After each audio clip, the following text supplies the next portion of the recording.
Well, as exciting as the 68-game regular season was, coming right down to the very end before the playoff matchups were determined, we get to throw it all out the window now and focus on the games that really matter. When 16 teams advance, 4 teams go home and play in that draft lottery, and we get to really meaningful OHL action. My name is Mike Farwell on Twitter at Farwell_OHL.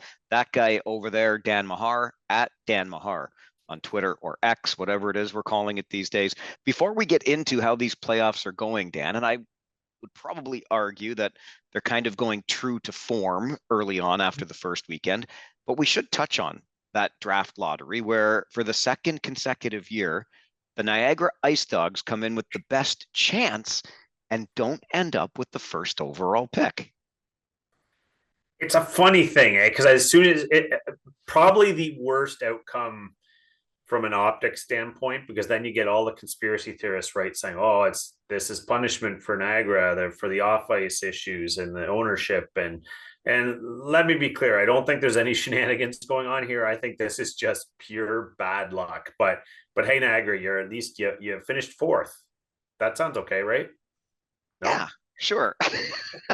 It sounds better than the alternative, which of course is, hey, Niagara, you finished dead last for a second consecutive year. But see, this is, Dan, I agree with you wholeheartedly. Of course, this is above board, right?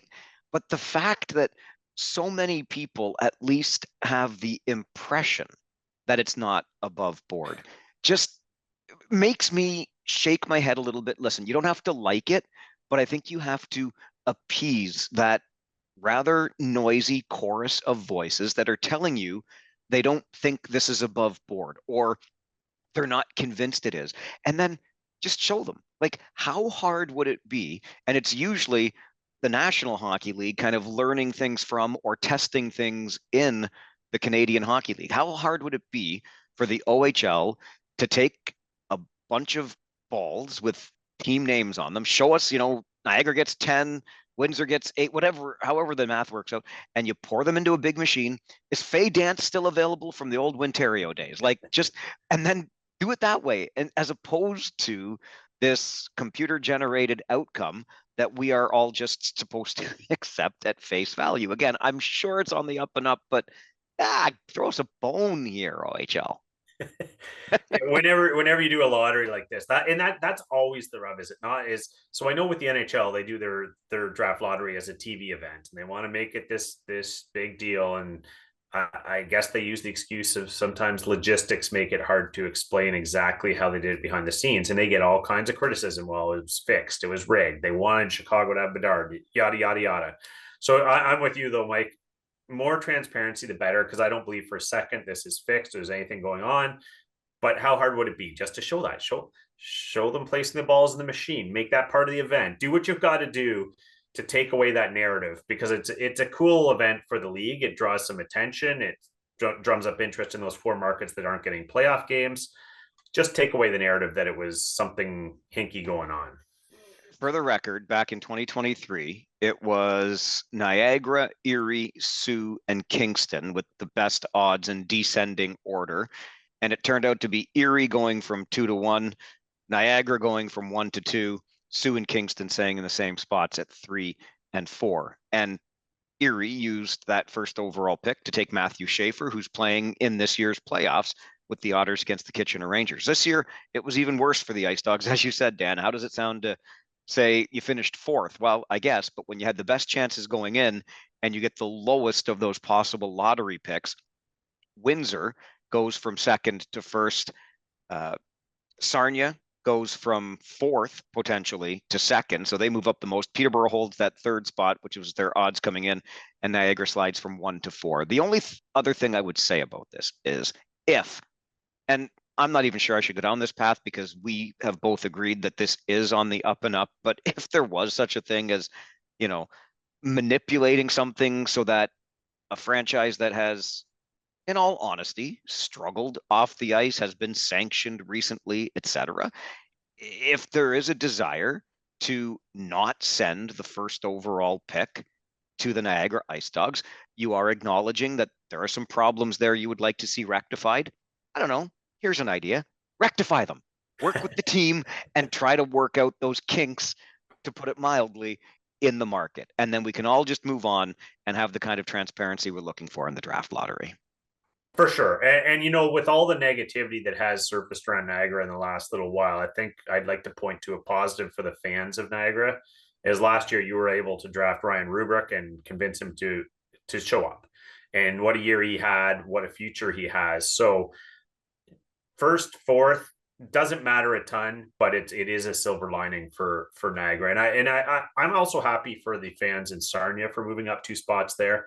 It's a little thing at an end of a season like this, but I think we can both agree, Mike, that they were expected to miss the playoffs, but they put up a heck of a fight right to the finish with Flint. They had a lot of health problems, still managed to fight to the end. So I like to see teams get rewarded for that fight to the bitter end. There was no tank there. They did what they had to do, and now they're going to get the second overall pick. So something to look forward to in those markets. Yeah, and GM Dylan Sika in Sarnia, I think, did a pretty decent job of moving assets at the trade deadline to bring in younger pieces. They've already got some nice pieces in their core, younger. And I'll add to this, Sarnia, one of those markets that had pretty nice fan support despite being in a full-fledged rebuild after making a run for it a season ago. So yeah, I would agree with you on the reward that comes their way by jumping from potentially the 4th pick all the way up to getting the 2nd pick this time around. So the draft is coming up. Dan and I will talk about the OHL Cup and some of those prospects because there is some high-end talent, let's say, in this year's OHL draft coming up in about a week's time. Before we get into that, let's focus on a player who was the subject of considerable conversation on this podcast last week because he was involved in an incident in a regular season game that led to a 5-game suspension for Kitchener Rangers forward Trent Swick. And our argument last week was the OHL has already set the precedent. You can suspend a player for regular season games, but that shouldn't carry over into the playoffs. Of course, Swick's suspension does carry over into the playoffs. He's not back until game 4 of this series with the Otters in round number 1. But the player that sparked it all was Max Nemesnikov of the Guelph Storm. He lays a hit on Rangers rookie defenseman Cameron Reed, who got injured, left the game. There was no penalty on the play. Swick jumps Nemesnikov, yada, yada, yada. Oh, game 1 of the playoffs, Guelph and Sault Ste. Marie. Max Nemesnikov levels Jack Beck of the Sault Ste. Marie Greyhounds. Beck leaves the game, does not return, and the OHL, about 24 hours later, a 4-game suspension for Max Nemesnikov. I would argue to you, Dan, that's like an 8-game suspension in regular season games, right? Because we kind of look at the playoffs as 2 for 1. What do you make of this? Well, right off the bat, I'll say a couple things. I didn't like the hit. I thought it was a player in a vulnerable position, looking the wrong way. Circumstances unfolded poorly as well. Jack Beck kind of dropped low to his knees, so the head took the full brunt of the shot, and he's not okay. And you don't want these skilled players, these important players, out of the games, out of the playoffs from hits like that. So I think it's full value. That's a harsh suspension, 4 games, the bulk of a playoff series for a player of his caliber. I will also add that I didn't like the response either. Spencer Evans had what I felt was a vicious cross check to the face of Nemesnikov later, was penalized, but probably well worthy of a suspension there as well. But I understand it. The emotions run high. These players are, you see one of your best players taken out, you respond. Clearly, Max Nemesnikov is a player that gets under the skin of the other teams. I'm not at ice level to know what's being said, what's being done. But like you said, you start to see these common denominators, right? You see a lot of them in the NHL, you see a few of them in the OHL where they seem to be at the epicenter of all these incidents. And that's not to justify any actions that are outside of the rules, but definitely some nastiness in that series and some resulting punishments, which are really going to hurt the team long term. Are you trying to bait me here? Is that what's happening? Because when you talk about that response from Spencer Evans, which I don't disagree with, and it's curious that he got away with so little after all is said and done. But you mentioned you like the response. Well, I could go back to the story we spent some time on last week with Trent Swick responding to the hit on his teammate and Swick gets the 5-game suspension, but I'm not going there. You're not trying to bait me. I know. The interesting thing is, and I agree with you completely, it did look like a cross-check by Spencer Evans to the face of Max Nemesnikov. He was only assessed 2 minutes for high sticking on the play for what it's worth. On the hit, I got to be honest with you, and this is where I struggle, and we kind of alluded to this last week with the game being almost re-refereed, re-officiated after the fact on video. But with the benefit of watching it on video, at first I thought, okay, it looks a lot different once you start slowing it down than when it's played at normal speed. Remember, there wasn't even a penalty to Nemestikov on the play, I don't believe, or was, no, there was a penalty to Nemestikov on the play. Yeah. But at speed, it actually, I thought, looked even worse than when you start to slow it down. And what really stood out to me is the fact that the puck was gone for as long as it was, right? Probably a couple of beats before Nemesnikov hits. I think Beck dropping to his knee, and then what's a player really to do? Because at that point, he's barely above Nemesnikov's waist. But I still think that what we have here is clear contact to the head. Definitely after the puck had left the player's stick. So you've got blindside written all over this as far as I'm concerned. And then, no disrespect to Max Nemesnikov, but he plays the game on that line, and probably reputationally, the league is stepping in here and maybe even acknowledging, look, this player was at the center of some controversy at the end of the regular season. We're just going to put it all to bed here early in the playoffs. And now Nemesnikov could return for a game 6 if there is one in this round with the Guelph Storm. And unfortunately, the Storm, I think personally, they showed their best in game number 1. It was a 1-goal game. They had the lead after the first period before the Sioux got their legs. I predicted last week on this podcast it would be a relatively short series. Guelph would play them hard, but they're down 2-0. Even getting to a game 6 is going to be a lot of work for the Guelph Storm right now. And without a guy like Nemesnikov too, who's a spark plug on their power play as well, that's a key piece. So, and that comes back to my original point too. But when you're about to make those hits, I think what sets it apart for me, making them a little worse than ones that wouldn't be suspendable, is when the player had a choice, had a clear choice, had some time, and still delivered the cross check, the hit, whatever it was. And in Nemesnikov's case, the biggest problem I had with it was the fact that Jack Beck was not looking at him at any point. So there was a clear window there where he had the choice: do I deliver this hit or not?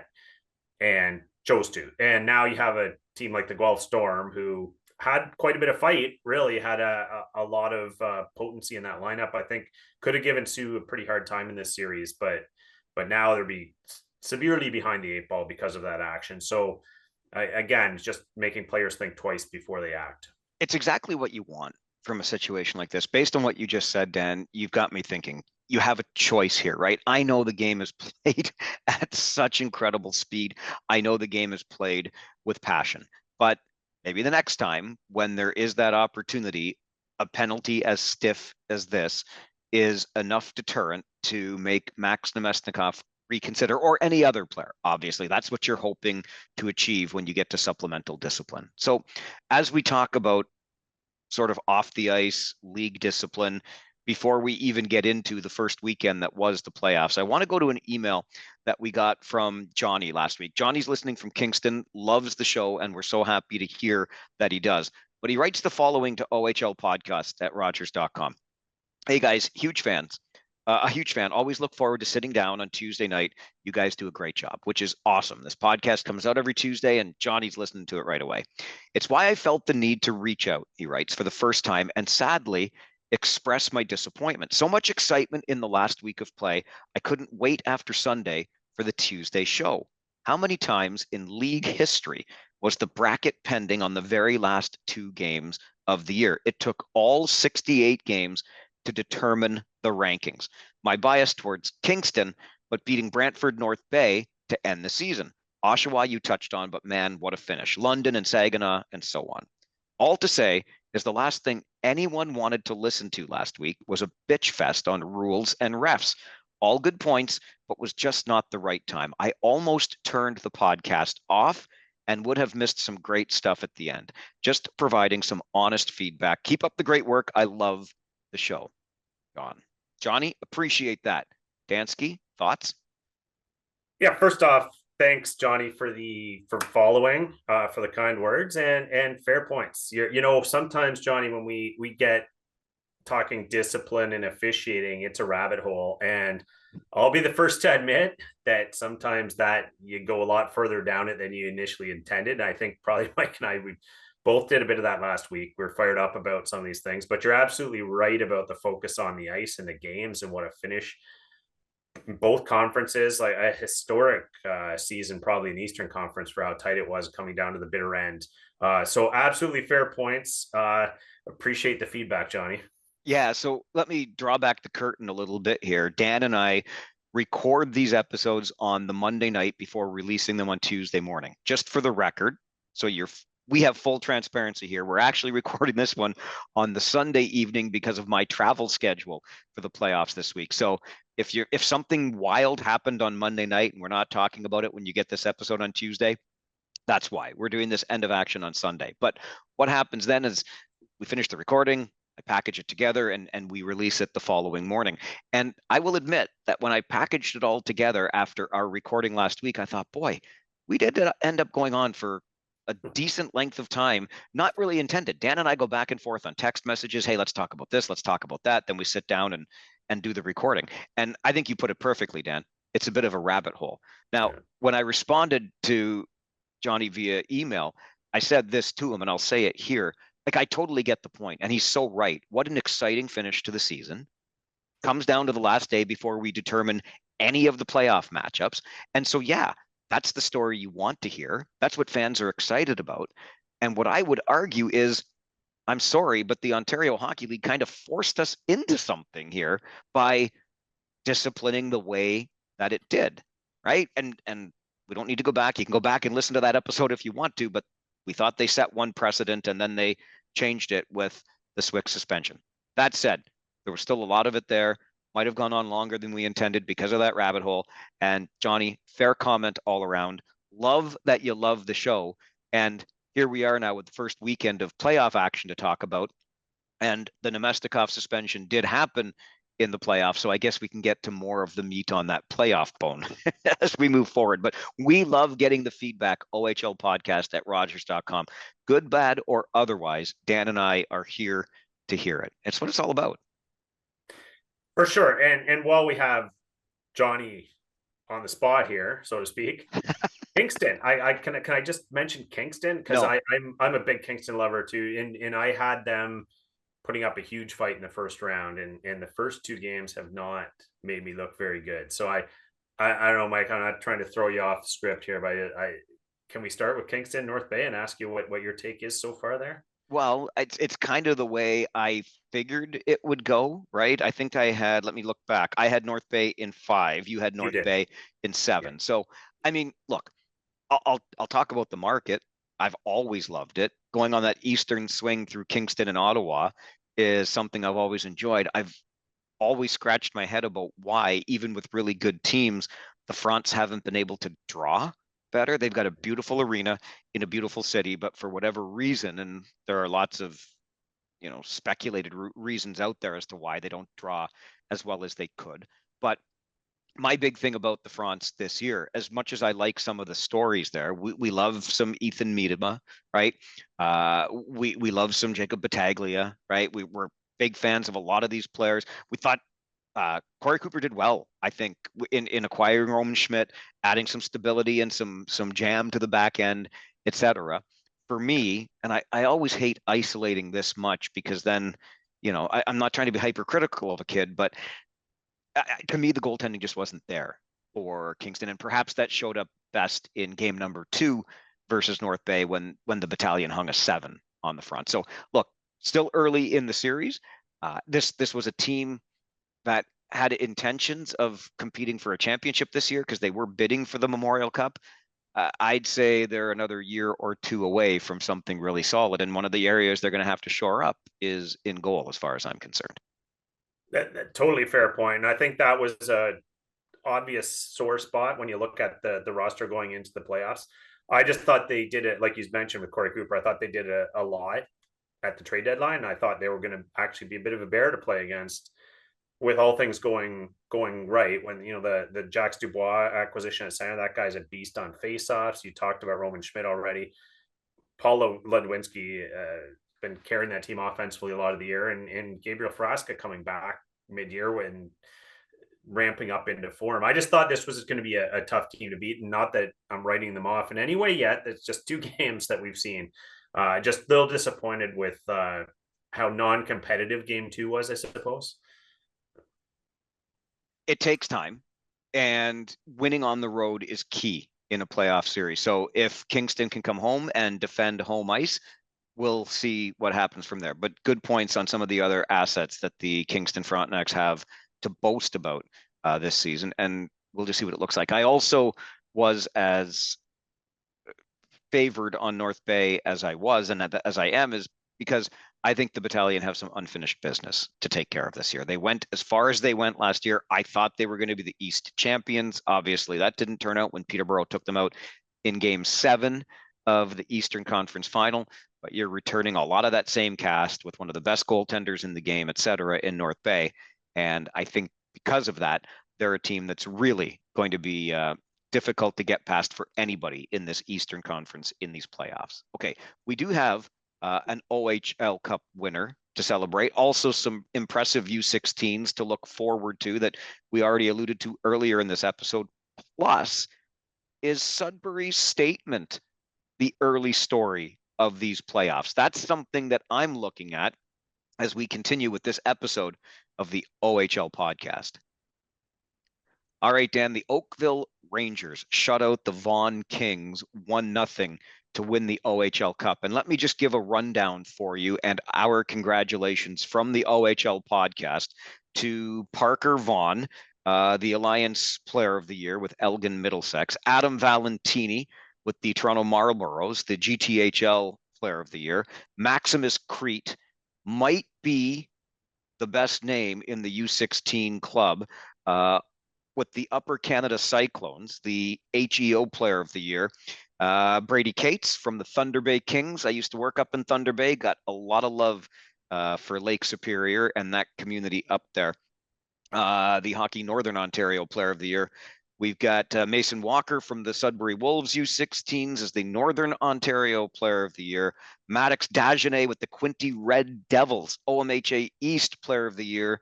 Ethan Belkets of the Oakville Rangers as the OMHA West Player of the Year. So just some of the highlights as released after Oakville shuts out the Vaughan Kings 1-0 to win the OHL Cup. One of my favorite tournaments of the year, Mike, all levels of hockey. I just love it because you see not only the entire future generation of the OHL, the top kids are coming in next year, but just such a high level of competition. And for those of you who didn't have the chance to watch it, obviously the final game coming down to the Oakville Rangers and the vaunted Vaughan Kings, who were number 1 all year, and kind of what you'd expect. Vaughan probably carried the play a little bit, dominated in chances. Jacob Saranic, terrific in Oakville's net. You mentioned Ethan Belkats, who was the MVP of the tournament, won all-star team, you name it. Probably a top 3 pick in the OHL draft this year. Huge kid, can skate, got hands, was terrific. A number of the Oakville players were terrific in that game, especially Matthew Ross scoring the one and only goal on a power play in the second period. To overcome that Vaughan team. And the Vaughan team, and you look at Caleb Malhotra, had a terrific game, son of Manny. Just a outstanding lineup on that Vaughan team, probably 4 or 5 kids that could go first round. And friend of the podcast, we have Andrew Robinson, played a terrific game paired with highly touted Zach Nyman on the top pairing for Vaughan. Just a terrific hockey game, Mike, and a bit of an upset. And we kind of live to see these things. But yeah, just wanted to give a huge tip of the cap to all those kids that participate in that tournament. A few on other teams, lower rung teams, like you look at the Peterborough Petes had quite an outing. Just there were a few teams that really shone in that tournament, and I'm guessing a few kids are going to leap a few rounds in the OHL draft coming up.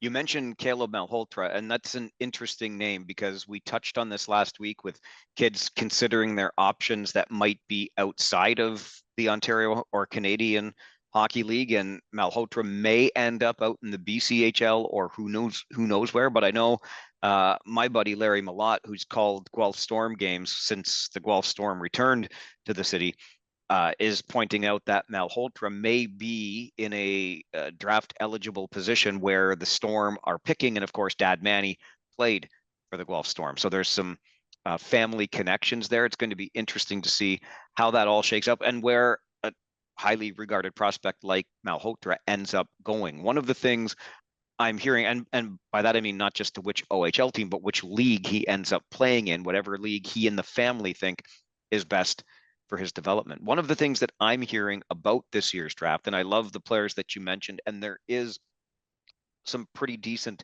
top end talent, but it falls off pretty quickly after that in terms of what's coming out of this particular crop of U16. So, you're going to have pretty good looks in your first rounders, but then you're really going to be digging and relying on scouting staffs to find the gems in the second rounds and beyond in this year's OHL draft. So it'll be interesting to watch that and see how these players develop. From what I'm hearing, we're projecting out a year to the 2025 draft as being a pretty good bumper crop for U16s to come into the Ontario Hockey League.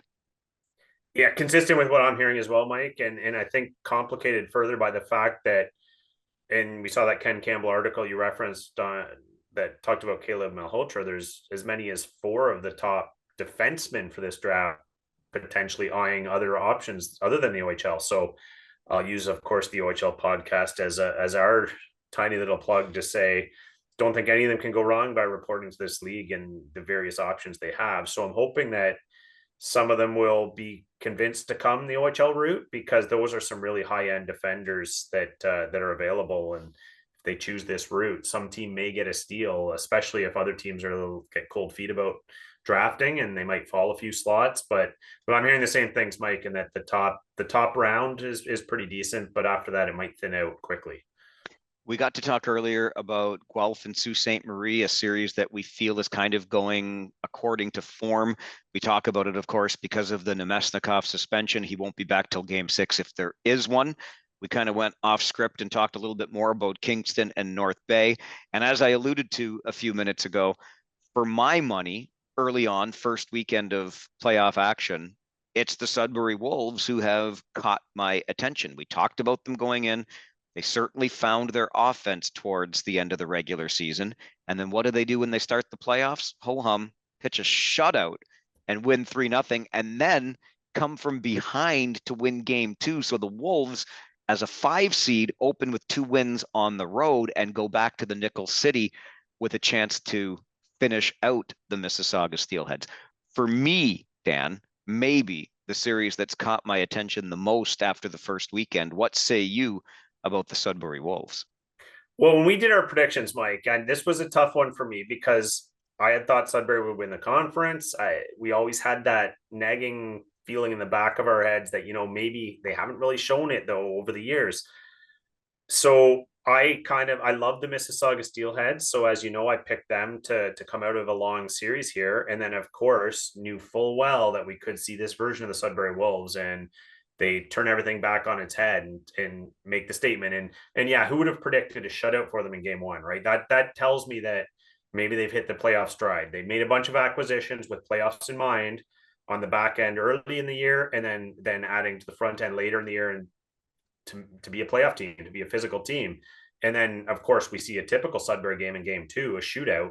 But what really impressed me there was the Mississauga Steelheads came flying out of the gate, built 3-1 lead in the first period, got all the momentum again, and Sudbury battled back. And to me, this is junior hockey, right? This is what we love about it. But one of the things I'm noticing in a few of the series so far this year is do not take your foot off the gas for a second. No lead is safe. Certainly not a 2-goal lead. But we see this all the time with teenage hockey players, right? Where you come out flying, you get some momentum, things are feeling good on the bench, and then you start getting sloppy.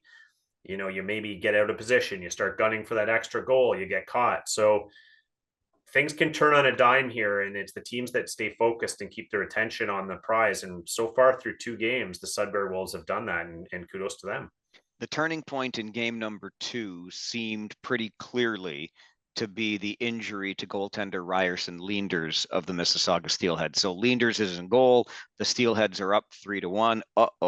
Leenders goes down. And we touched on this last week too, Dan. I think as a tandem, Leenders and Ivan Kovic are about as good as it gets in the Ontario Hockey League. But suddenly, Ivan Kovic is coming into the game, his first ever OHL playoff game. He played well, but the Wolves would tie the game with just over a minute to play and then win it very early in overtime. Now, here's what I find really interesting, and that is Steelheads head coach James Richmond suggesting that the hit on Leenders was deliberate to get him out of the game. I think that this is the sort of gamesmanship that we see in the playoffs, and obviously you're going to stand up for your guy, but there's no question that the hit on Leenders or the injury to Leenders was a turning point in that game. Maybe it just took the wind out of the Mississauga Steelhead sails, but they've got a long road to climb now, and they're going to have to make this a Road Warriors series if they hope to extend it to at least the 6 games that both you and I had predicted it would go. I think probably a coach's worst nightmare, Mike, coming into the playoffs is a number one goalie getting injured, getting bumped, getting run, getting hurt in any fashion. And without comment on the hit itself and what happened to Leenders, just the fact that a 2007 and Ivan Kovic has to come into a game cold halfway through in the playoff, his first ever playoff game against a high-powered team, almost unfair, right? No matter how good Ivan Kovic has been and will be, that's a tough position, and you have to feel like the opponent knows that. The opponents know that in most series, and yeah, they're going to try and not necessarily injure guys, but they're going to do those things you need to do to tilt the series in your favor. And I think that the loss of Leenders is, I know he tried to battle and stay in. We're not 100% sure what the prognosis is for him, but what a massive blow that'd be for the Steelheads, who, like you said, Mike, rely heavily on goaltending this year. And Leenders, just being a slightly more veteran guy, was going to be the one to try and carry them past this series. So this is a big, like you said, a big turning point. Hopefully he can come back. If you're a Sudbury Wolves fan, you got to love the fact that they're winning on the road. I know it's just one weekend and 2 games in, but as a 5 seed, right, it's likely as they move on in these playoffs, they're going to be the road team in the series that they're playing. So it'll be something, I think, that if you're a Sudbury fan, you can take some comfort in, that they're already showing how to win on the road. You alluded earlier to something that you've noted in this first weekend of the playoffs. Don't take your foot off the gas. Don't take any team lightly. I think that speaks to the kind of parity that we saw around the league this year. We talked about it a number of times throughout the regular season on the OHL podcast. Anything else jump out to you in the first weekend of playoff action? Probably a few things. I think this is the great thing about having 8 playoff series. There's probably something in each series that kind of catches your eye, right? But for me, it has been like the volatility throughout the games, I suppose. Like you look at the brief leads Owen Sound put up on Saginaw, Flint jumping out to a 3-1 lead over London with a quick flurry of goals. We see that in a few series, right, where Kitchener and Erie is another case where lead change, where Kitchener had a lead and let it slip away. Maybe got had 2-goal lead early in game 2, maybe got a little ahead of themselves and started getting very sloppy. And so I think for me, that's the takeaway, Mike, in the series I've been watching, is that you just seeing that 60-minute focus. If you can get a team to play that 60 minutes and stay focused, that's going to be the recipe, because the teams that aren't keeping their focus are paying the price, because pucks end up in the net in a hurry in the OHL. I think it's a really good point, Dan. And I think it also reinforces that what we're seeing here is how the good teams, the really good teams, are able to absorb those shocks within the game and trust the process, if you will. We hear that a lot, right? We're going to stick to the process. We're going to stick to our system, whatever the case may be. And as I already mentioned, I think Guelph's start in game 1 versus Sault Ste. Marie, I mean, look, they get to come home to the Sleeman Center. They're a good team there. It's a great crowd there. We'll see how games 3 and 4 go, but game 1 might have been the high watermark for the Storm in this series. I feel the same about Owen Sound and Saginaw. They start out, guns a-blazing, but the Saginaw Spirit withstand that, win game 1, then they win game 2 a little more handily. I think your point on Flint versus London in game 2 is terrific, but you can just get the sense, especially on home ice, What are the London Knights going to do? They're just going to London Knight you to death. They don't care if they're down 3-1 or 5-1.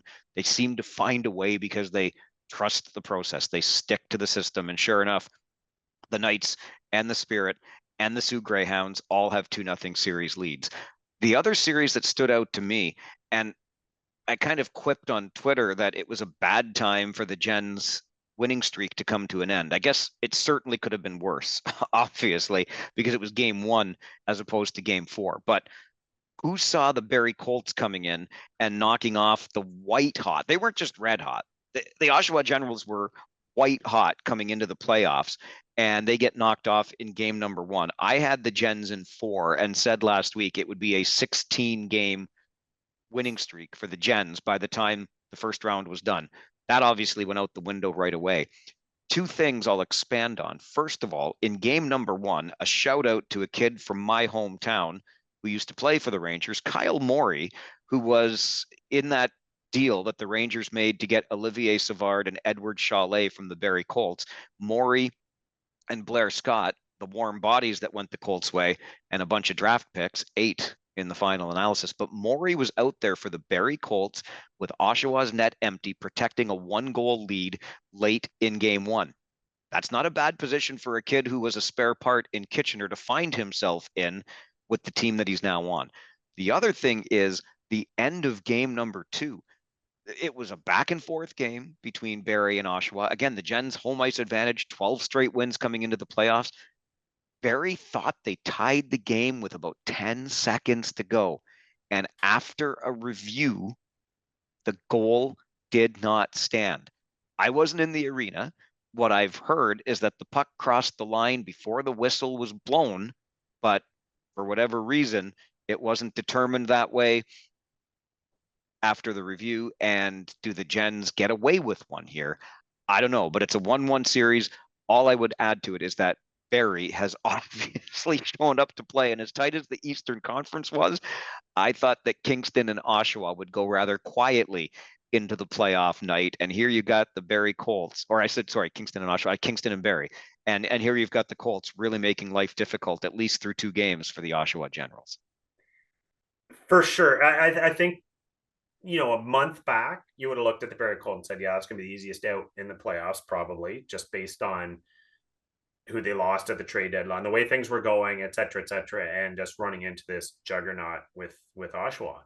The reason I gave them a game in my predictions, Mike, was I think they found something down the stretch. There seemed to be a lot of compete in Barrie after the lineup kind of got solidified post trade deadline. Things got sorted out. Players fell into roles. You referenced Kyle Morey and Blair Scott coming over from Kitchener, and they're never going to cheat you on work ethic. So you got players like that who want to grind it out. They're not going to quit on any shift. But I also like the top end. I mean, we talked about Cole Beaudoin being a great prospect for the upcoming draft, and Riley Patterson was on fire down the stretch. Bo Jelsma's another sharpshooter. And you go down the roster and you start thinking, there's some ability there, and you can see how they pieced it together. So I didn't think that they were necessarily going to be the easy out again. So I thought, I'm going to toss them a game for sure. It's going to go 5. They've been full value in the first 2 games. Obviously, won game 1. Like you mentioned, from everything I heard, that goal probably should have counted to push that to overtime. That aside, the takeaway for me is Barrie's given Oshawa absolutely everything they can handle through 2 games in Oshawa in a tough building, coming home. So who knows? I still think the Generals take that series, but full marks to Barrie so far. They're showing up.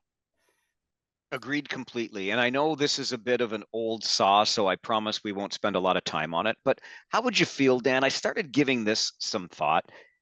How would you feel about 1 through 16 instead of 1 to 8 on each side? I just feel as though, because look, again, I loved Oshawa at the end of the regular season. I still think they're going to be a force. They'll write this little blip and they'll win the first round. I think North Bay is a really strong team. I've already said this stuff.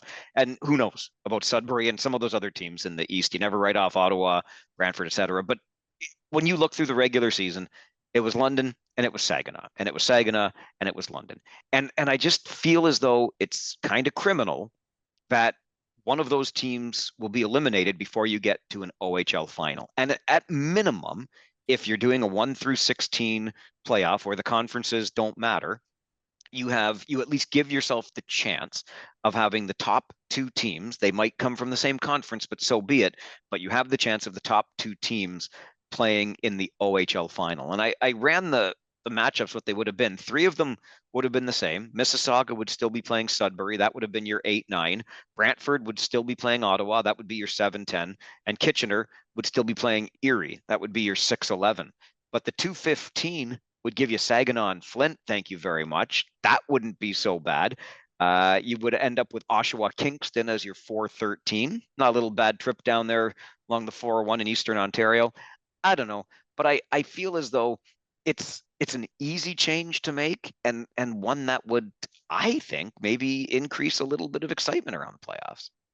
I'm for it for sure. I think the excuses not to do it, I think, are kind of weak when you look at you're talking about series that wrap up in the course of a week to 10 days. Travel considerations aren't that significant in the OHL relative to their partners in Quebec Maritime League as well as Western Hockey League. So I think, and if you're really worried about it, maybe you go to the 2-3-2 format, but I think that even the 2-2-1-1-1 format limits travel. I'm with you. I think the ultimate goal is to have the best teams have the best advantage in the playoffs. And with all due respect to the Oshawa Generals and the North Bay Centennials and the Brantford Bulldogs, I think we can all agree that the London Knights and Saginaw Spirit were the two best teams in the league this year. And I would make a pretty strong case that Sioux was third. And that's how the points unfolded. So I know we can't just go by the points, but I think you can make a pretty strong argument that the top three teams were all in the West. So, and you get some newer matchups as well, which is something I've always advocated for. You don't want to see the same teams play the same teams again and again and again. I think there's intrigue to having those matchups mixed up. And in a league where the geography has Niagara playing in the East and Guelph playing in the West, and you look at a map and you could divvy it up a variety of ways, but it's not like the geography makes a ton of sense for the conferences right now anyway. So anyway, long-winded way of saying I'm all for the 116. I think it should be that way in the NHL as well. I just think it makes for better intrigue. Yeah, and your point on geography is very well taken. I thought the same thing. I know we come across as biased because we are in Southern Ontario, but that's where most of the teams are clustered anyway. There's a few further outposts, but really it's a Southern Ontario and Northern Michigan, Pennsylvania hockey league. So, and I don't think anybody would argue the idea of the two best teams, let's say London and Saginaw, competing for the OHL championship, not just the Western Conference championship, if that's the way it goes. Anyway, we'll leave it there. I promise not to spend a lot of time on it, but it popped into my head. Something that we do all season long on this podcast is a prospect of the week. So sharing with you the player that we thought, who is draft eligible, had the best week in the Ontario Hockey League. When we get to the playoffs, we change prospect to performer. And in the interests of transparency and full disclosure, I'm telling you right now, I'm cheating like a son of a on this. I'm cheating, but sorry, live with it. Send me an email, ohlpodcast@rogers.com. With that said, Dansky, who do you have as your performer of the week? Well, now you have me on the edge of my seat waiting to see how you're cheating here. So, I'm cheating so bad. Oh, I will just preface all of this by saying I love the performer of the week in the first round of the playoffs because there's 8 series, and I probably had 12 to 15 names on my not so short list. So with all apologies to the variety of guys who I'll maybe mention after you've made your pick, not to steal your thunder, but the variety of guys who could have won it, I'm going with my boy Owen Beck in Saginaw. A goal and 5 assists in the first 2 games, crazy face-off win percentage. Delivering, I mean, this guy has pro qualities written all over them. Skating, 200-foot game, hard to play against. Some offense, both playmaking and finishing. He's what you want to get you through the playoffs. Obviously went to the Memorial Cup with Peterborough last year. Going to go to the Memorial Cup again this year with Saginaw, preferably through the front door for him. But I think just the statement he made in the first 2 games against an Owen Sound team that also showed up. They played hard in those 2 games. And Owen Beck was a big reason why Saginaw is coming out of that with a 2-game lead. So amidst a sea of qualified candidates, I'm going with Owen Beck. Mike, who are you cheating with? I can't argue that for 1 second. And when I looked at Owen Beck, I said, yeah, been there, done that. Show me something new, Owen Beck, 6 points in 2 games. You're not wrong, of course, and it's a great selection. So I'm cheating in 2 regards here. One is I'm gonna focus directly on the games I've been able to watch with my own eyes from beginning to end. And I'm sorry. Like you said, there are 8 series. There are so many to pick from. So I'm given 2 strong honorables before I get to my pick. One honorable is actually a prospect, and I'm going to give it to Luke Ellenis, who came out like a house on fire in his first ever OHL playoff game. Picked up 2 goals and an assist. We've been talking all season long about how he's been turning heads in the National Hockey League scouting departments. What a great way to start the playoffs, although he disappeared pretty much entirely in game number 2. The other one I want to give an honorable mention to is my boy Nick Lardis. You know how much I loved him last season before he was drafted. I've loved him again this season. He's off for almost 3 months. And what does he do when he comes back to the Brantford Bulldogs in the first game of the playoffs? 2 goals and an assist. So honorable mentions to both Ellenis, who I got to watch, and Lardis, who I watched from afar. And now, as I give you my actual performer of the week, again, I'm cheating insofar as I'm being biased towards a series that I've been able to watch. But Dylan Edwards, like this guy, what a story Dylan Edwards is, right? He gets about 2/3 of a season with the Erie Otters last year. Didn't really fit in. Starts this season again in the OJ, right? Junior A hockey with the Toronto Patriots.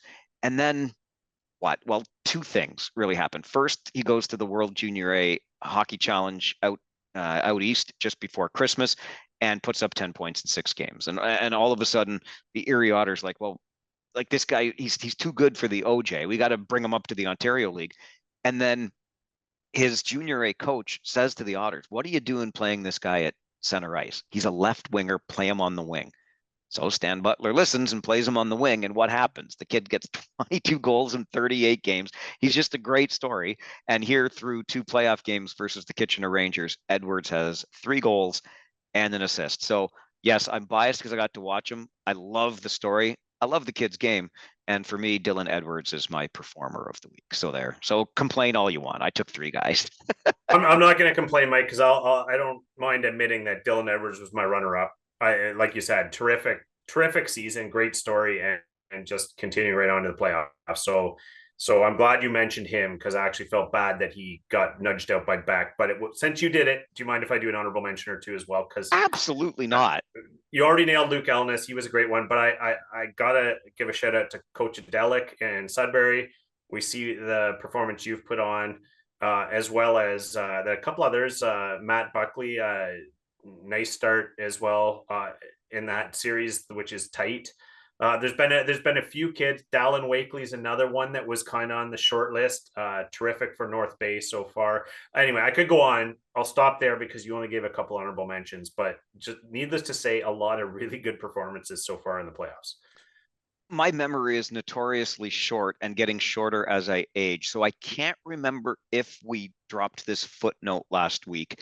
And when I mentioned James Richmond in Mississauga earlier, talking about the injury to Ryerson Leanders, it made me think of Rob Wilson in Peterborough. So forgive me if we mentioned his 8-year contract extension last week, but I kind of joked that that's James Richmond territory because he's signed up long-term in Mississauga. There were some eyebrows raised. I just want to, first of all, Rob Wilson is a friend of the podcast, a former guest. You can go back and listen to the episode anytime. He tells an utterly fantastic story about the Eastern Conference Final versus North Bay last year. You'll love it. Go back, check out the podcast. But here's the thing: you can raise eyebrows if you want at that kind of contract offer to junior coach. I really dig the stability, Dan. This means, and we talked about how well Mike Oak as a general manager did at the trade deadline with Peterborough this year, setting the team up, building the foundation for what could be another championship run. So Wilson leads the team to an OHL championship last year, is going to have the chance to see at least one more cycle through. I'm sure there are out clauses if the pros come calling, but you just don't get this kind of stability in junior hockey. And I think, why not? You got a championship coach, you got a good foundation of players. Let's see if the championship coach can become a repeat championship coach. We know what stability has meant to the London Knights, and I'm not trying to equate Rob Wilson and Dale Hunter here, but I'm just talking about the stability that comes to an organization. And this popped into my head earlier tonight. Again, we're recording on Sunday, when I looked at the Brantford Bulldogs bench and I saw Jay McKee and Andreas Carlson there, who now are coming up on 10 years together with both the Kitchener Rangers and the Bulldogs franchise in the OHL, I think that kind of consistency and stability matter. So there's a bit of a PS on this podcast episode, but kudos to Rob Wilson, and I think a pretty savvy move by the Peterborough Petes to offer that kind of stability. Great point, Mike, to raise that, because it's really rare to see an 8-year contract handed out to a coach at the junior level. And I did see some criticism of it, saying, "Well, you sign yourself up for 8 years for a guy, and you could be in real trouble if you have to fire him in year 2." But I think when you've got a guy like Rob Wilson with the track record he has, and you talked about the stability, Mike. So now every kid coming into that franchise for the next several years knows what they're walking into. They know what coach they're getting. They know he's going to be there, and you have a coach that's motivated. Because when you sign for that long too, it's on you. This franchise is yours. What the results you're going to get are now yours, because it's you bringing in these players, it's you developing them, it's you building this team. So I think that's a workable scenario for a lot of teams. I think you might see a bit more of it too, because to lure top quality coaches to this league into junior hockey, you might need to commit to them a little longer, give them that stability, because otherwise they might look elsewhere. But yeah, it's an interesting deal, and kudos to Rob Wilson, the Peterborough Petes, for getting it done. It is a fair criticism to point out that, if it's not working out and you have to fire him after 2 years, you're in a heap of trouble. A good friend of mine, who also happens to be my broadcast partner these days and a former coach in this league and the National League, likes to say, just because you get an 8-year contract doesn't mean you're going to be coaching for 8 years, but it does mean you're going to be getting paid for 8 years. So bear that in mind. All right. It's been a great start to the playoffs. By next week, who knows? Some of these series could be done already. We will keep you abreast of what's going on and offer our analysis of it as we go through. That guy over there is Dan Mahar. Find him on Twitter at Dan Mahar. My name is Mike Farwell at Farwell_OHL.